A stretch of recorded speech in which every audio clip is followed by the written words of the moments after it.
everyone, it's Laura here. I'm just letting you know that I realized it's one of those days where I got to have a protein boost before I go to the gym.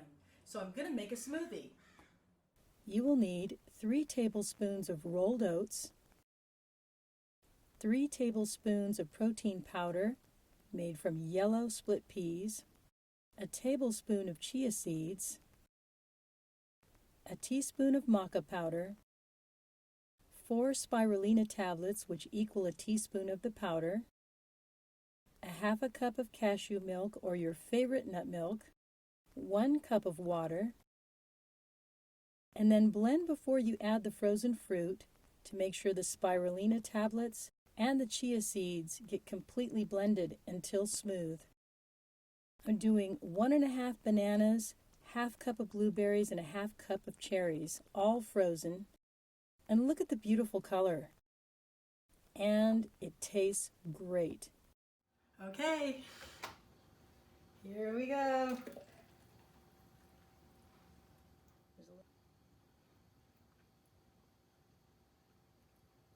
Excellent. Good. Now I'm going to break down the components that are in the shake. The fiber in oats contain anti-inflammatory and antioxidant phytonutrients. The fiber binds to and lowers cholesterol, and because of the longer time it takes to digest, oats help with weight control. Oats also contain more protein than most grains. Fatty acids in the oats are essential for human health. They act as antioxidants to help with proper neurological function in the brain and also support normal hormone function. The yellow pea protein I'm using is 80% protein by weight and a good source of iron.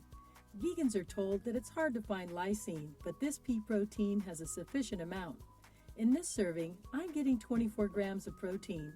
With the 3 tablespoons of oats and pea protein combined, the total comes to 30.5 grams of protein.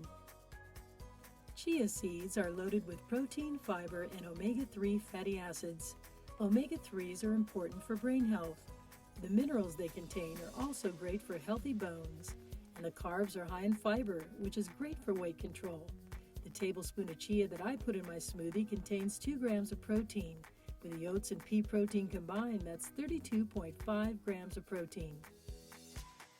Maca has been food for the Peruvians for over 2,000 years. It's no alien to us because it's related to the Brassica family, which means that it's a cruciferous vegetable. It's loaded with vitamins, minerals, fiber, and healthy fatty acids. It has a pleasant sweet and toasty flavor. The teaspoon I used has about 0.3 grams of protein, bringing my total to about 32.8 grams of protein today. Spirulina is a blue-green algae. Of all the microscopic critters that live on this earth, algae is a photosynthesizing bacteria.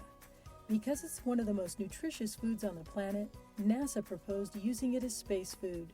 It contains vitamins, minerals, fatty acids, and protein. It's known for anti-inflammatory properties and lowers LDL cholesterol, lowers triglycerides, and raises HDL, your good cholesterol. The teaspoon I used in my smoothie contains 4 grams of protein, which raises my total to 36.8 grams of protein for the day. Now I'm using cashew milk. You can use almond or flax milk, and it's fine. It's fine because major studies have shown that people who consume nuts seem to have a lower risk of disease and early death. In this study, it states, increased nut consumption has been associated with a reduced risk of major chronic diseases, including cardiovascular disease and type 2 diabetes. I have a link of the study in the description bar. Although homemade cashew milk provides more protein, commercial brands contain far less. So I got 1 gram of protein in a half a cup, totaling 37.8 grams with everything else I put in my smoothie so far. You all know how healthy fruit is, but if you don't use fruit instead of refined sugar, it's just going to make your fruit flies healthy. 1½ large frozen bananas has about 2 grams of protein. The 1/2 cup of blueberries I used has 0.05 grams. The 1/2 cup of cherries has about 0.05 grams. Totaling my smoothie for today at 39.5 grams. Now, off to the gym. Okay, so I gotta go. Don't forget to like and subscribe. And I'll see you next time. Bye.